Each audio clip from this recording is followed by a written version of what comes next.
কিস্তি তুলি আমরা যে আবাদ করেছি, আমরা এখন কিস্তি দিব কি করে সেই উপায় আমার নাই। শিলা বৃষ্টি পরে আসে দেখে আমার আব্বুর ভয়ে আসে দেখলাম ধানের ভয়ে কিচ্ছু নাই আর পাটের ভয়ে কিছু নাই।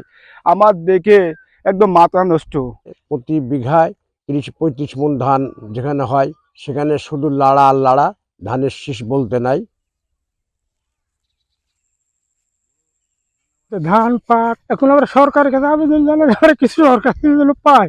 গতকালকের শিলাবৃষ্টির কারণে প্রচুর ক্ষয়ক্ষতি হয়ে গেছে। দেখতেছেন ধান, পাট, আম সবকিছু যা কিছু সব একটা দুমড়ে মুচড়ে শেষ করে দিয়েছে। আমরা হতদস্ত হয়ে গেছি এবং আমরা ঋণ করি, কিস্তি তুলি আমরা যে আবাদ করেছি, আমরা এখন কিস্তি দিব কি করে সেই উপায় আমার নাই।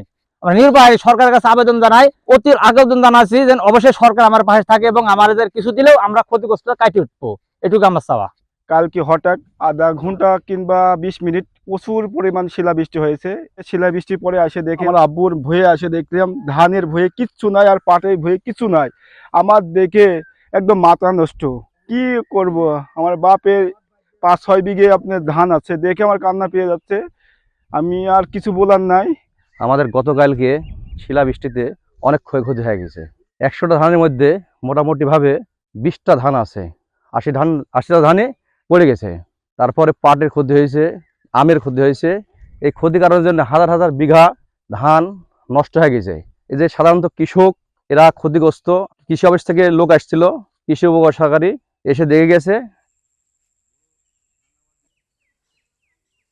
বিশেষ করে আমাদের দেশে আম, ধান, পাটের মাথা বিলি কোনো জিনিস নাই। ধানেরও দেখেন ধানের অবস্থাটা এরকম। যে এখন কি করা যায়, সরকারি পর্যায়ে কোনো কিছু করণীয় থাকলে আপনার কাছে আকুল আবেদন। দেখেন আমার অবস্থা তো ধানের পরে আমরা নির্ভরশীল।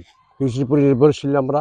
অত্যন্ত শিলাবৃষ্টির কারণে প্রচুর পরিমাণ যে ক্ষতি হয়েছে, এই ক্ষতি অপূরণীয় ক্ষতি। বান্ডেল থাকলে প্রতি সেনমানিতে টাকা বাঁচবে। বিকাশ সেনমানি বান্ডেল কিনে জিতুন প্রতি লেনদেনে।